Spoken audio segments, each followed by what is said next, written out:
Hi guys, welcome back to my channel. Yes, I do have a microphone in my hand, and yes, this is going to be more like a podcast, I guess, a visual podcast today.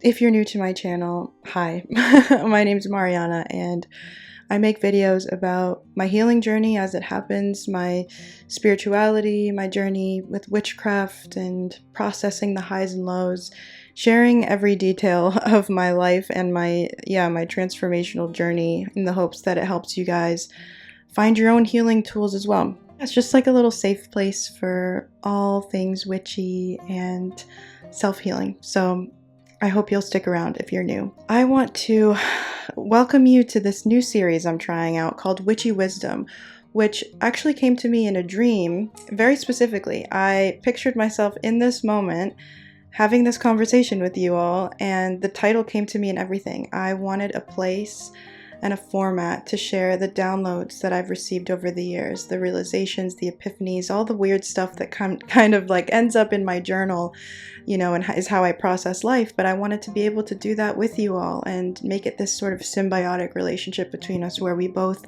process and learn and grow together, which was why I really started this channel in the first place. And today's episode is all about self-love, but a new way of thinking about it, because if I'm being honest with you all, my relationship with self-love has always been fraught with deep, deep self-loathing. Honestly, I know that sounds really dark and kind of crazy to drop that bomb on you all, but I really struggle with this relationship with myself and my inner critic and my inner voice.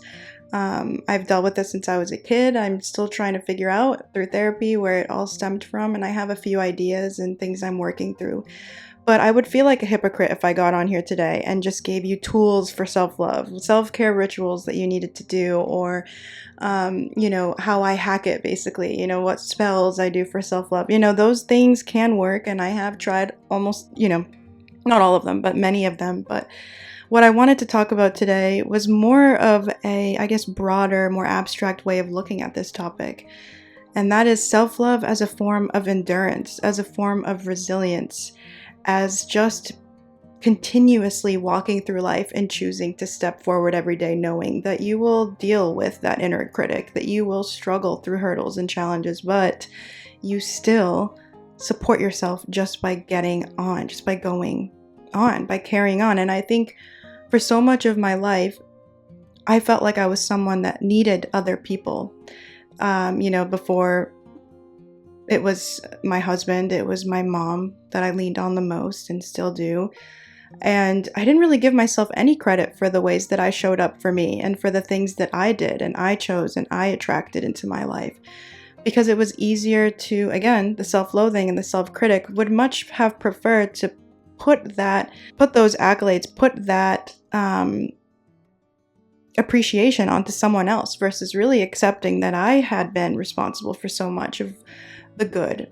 And maybe that was a self-preservation tactic too, because if I didn't have to accept that I also brought in the good, then I wouldn't have to deal with the fact that I also brought in the bad. So I just put it on other people. I didn't really take in the ways that I was stepping up for myself at any period. But I have now, and I kind of want to speak to that a little bit today. Basically, this all started because I had this weird out-of-body bird's eye view feeling the other day. I was in my room, my husband had just said goodnight to me, and I looked around and I realized this version of me, I'm Mariana, who has a husband and lives in a house with him in LA. And before that, I was Mariana, who lived under my parents' roof and was, you know, my parents' daughter. And then I was a girl that lived with 3 other women in college in a shabby apartment in Salem. And then I was the version of me that traveled and dated other people and explored. And I just realized I had all these different iterations. No matter what obstacle I encountered, I fought them all on my own. And of course, we all have support, but it was always me I came home to. It was always me I went to bed with.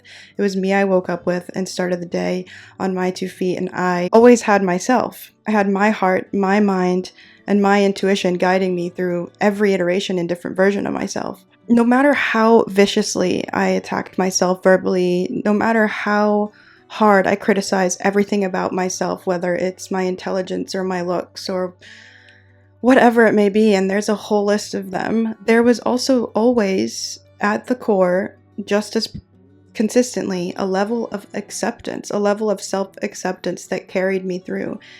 And what is that if not a deep act of self-love, just to continue to show up for yourself? I mean, isn't that what we're all looking for in others?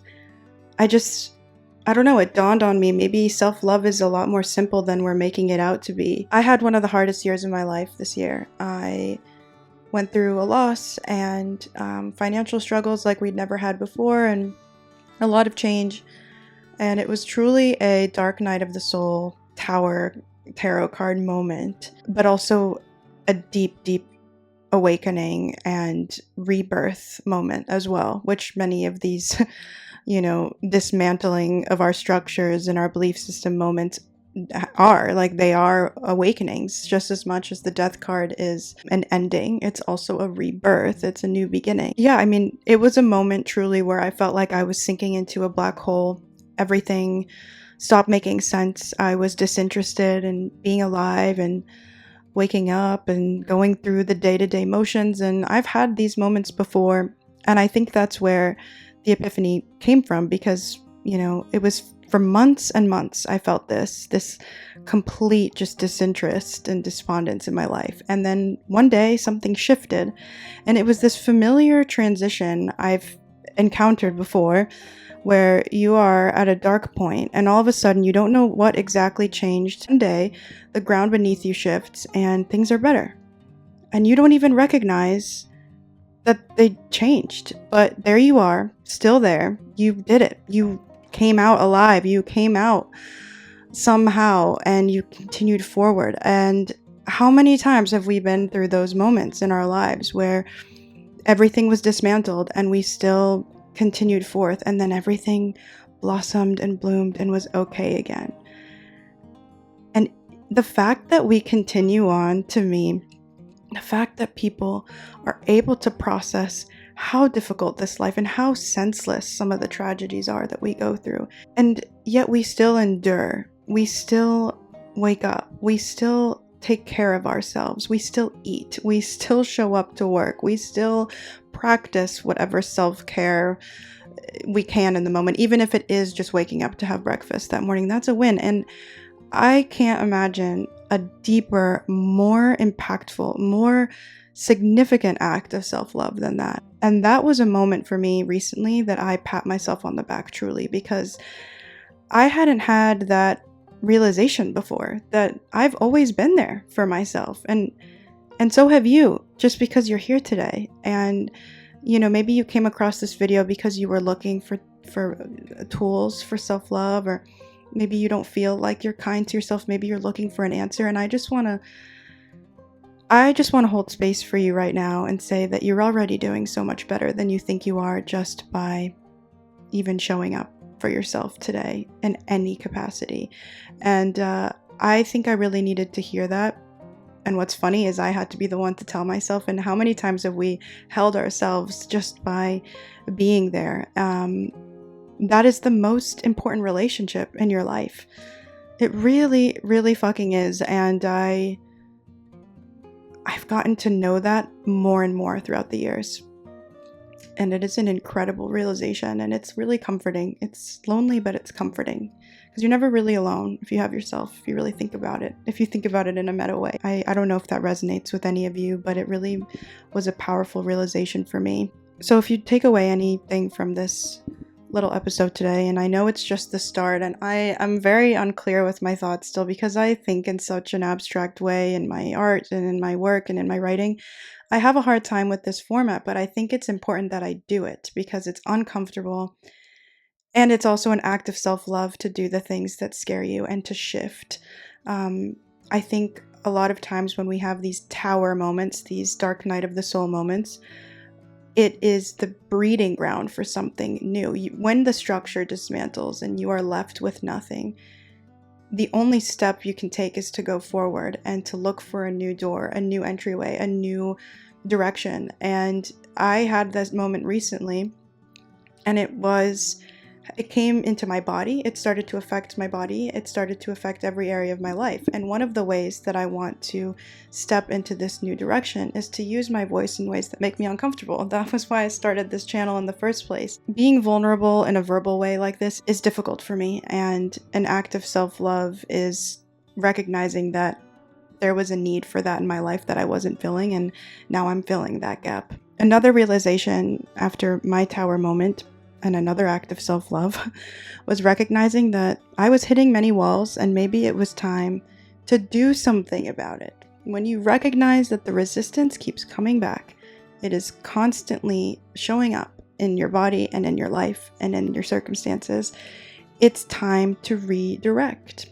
So I've lived in LA for 6 years, and these past few years, and really the past year overall, I was hitting a lot of roadblocks that were creeping up in every area of my life, from my work life to my relationships to my relationship with myself, everything, and my body. It was just everywhere. It was so glaringly evident that something wasn't right, but I didn't want to get out of my comfort zone. And as these things do, if you resist long enough, they erupt. And that's what happened. And I recognized that I needed a change. I realized I needed to move back home. I wanted to be closer to my roots, to my family, to the things that grounded me and helped me figure out who I was from the jump. And really, I felt this loss of identity, being so far from my parents, from my family, from Richard's family, and we decided we're moving back to Massachusetts. And that is the big realization and kind of the redirection that came out of this transition. I just wanted to hold space for a version of self-love and talking about this topic that releases some of the pressure of following the self-care routines and rituals and sticking to this sort of rigid way of taking care of yourself. And I wanted to maybe tell you today to take a little break from being so hard on yourself or feeling like you have to follow a specific set of rules today to get yourself out of whatever funk you've been in. It doesn't have to be so structured.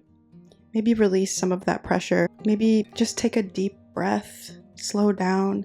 Can you give yourself time to acknowledge the countless times in your life that you've endured, that you've carried on, that you've been proud of yourself, even if you didn't acknowledge it at the time, but that you actually stood by your own side when maybe no one else did?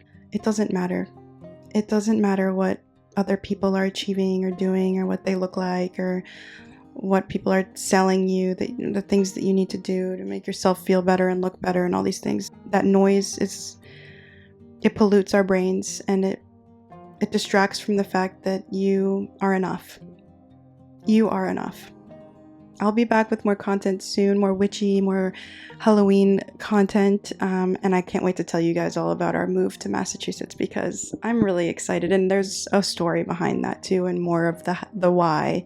I'm excited for all the content in Salem. It's just, yeah, I'm being called so much there. Anyway, I love you all so much, and I will see you next time. Bye.